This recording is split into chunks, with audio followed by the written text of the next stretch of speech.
वंदे मातरम वंदे मातरम सुजलां सुफलां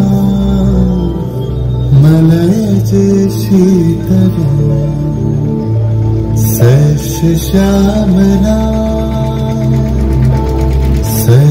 श्यामलां मातरम वंदे मातरम। 1908 সালের 11ই আগস্ট কিংসফোর্ডে বন্দে মাতরম বলার দোষে যে বালককে বেত মারার হুকুম দিলেন ব্রিটিশ সরকার, তারই পক্ষে দাঁড়িয়ে ক্ষুদিরাম বসু ও প্রফুল্ল চাকি সাহেবের ফিটন গাড়ি লক্ষ্য করে বোমা চালালেন মুজফ্ফরপুরে।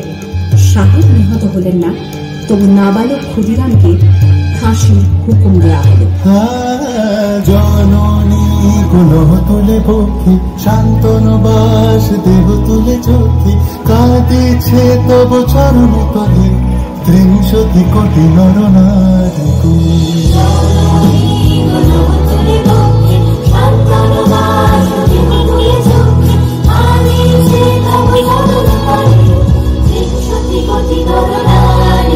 যারা স্বর্গগত তারা এখনো চলে স্বর্গের যে প্রিয় জন্মভূমি, এসো স্বদেশ তোদের মহাদীক্ষালু সেই মৃত্যুঞ্জয়ের চরণ চলি। যারা জীর্ণ জাতির বুকে জাগালো আশা, মন মলিন মুখে জোগালো ভাষা।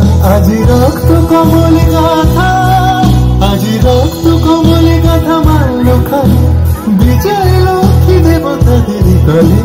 মুক্তির মন্দির শোকানো করি কত প্রাণ বলিদান, লেখা আছে অশ্রু জলে, লেখা আছে অশ্রু জলে। 9 সেপ্টেম্বর 1915 ইংরেজদের সঙ্গে সম্মুখ সমরের স্বাধীনতা ছিনিয়ে নিতে অস্ত্র আনার পরিকল্পনা করেন যতীন্দ্রনাথ মুখোপাধ্যায়।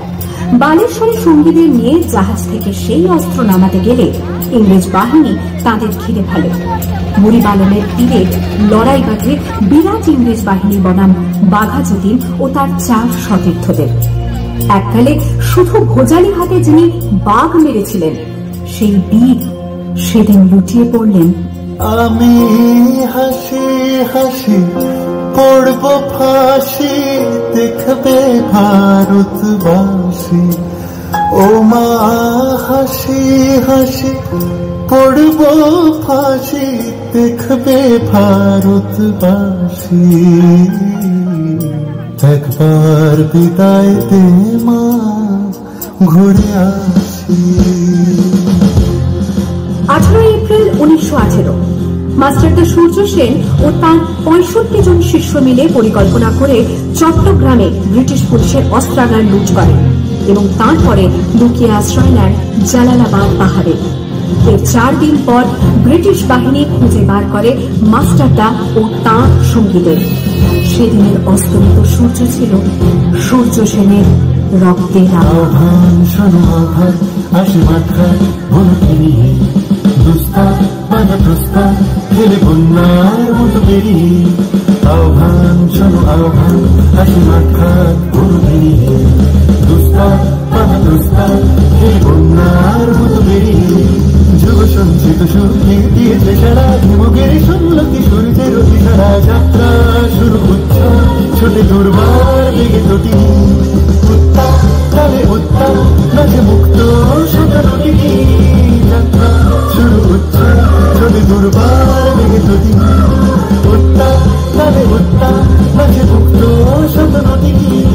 এই শুধু সুপ্ত যে নবপ্রাণে জেগেছে, রণসাজে সেজেছে অধিকার অর্জনে। এই শুধু সুপ্ত যে নবপ্রাণে জেগেছে, রণসাজে সেজেছে অধিকার।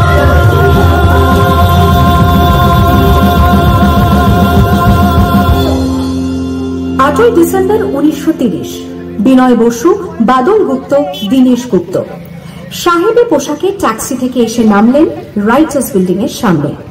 সোজা উঠে গেলেন দোতলায়। সামনেই সিমসনের ঘর। দ্বাররক্ষীকে ঠেলে ঢুকে গেলেন ভেতরে। বন্দুকের আওয়াজে গর্জে উঠল রাইটার্স। লুটিয়ে পড়লেন সিমসন। এরপর রাইটার্স বিল্ডিং এর অলিন্দ বারবার গর্জে উঠল বিপ্লবীদের গুলির শব্দে। তারপর টেগার্ড সাহেব তার বাহিনী নিয়ে ঘিরে ফেললেন বিনয়, বাদল, দীনেশকে।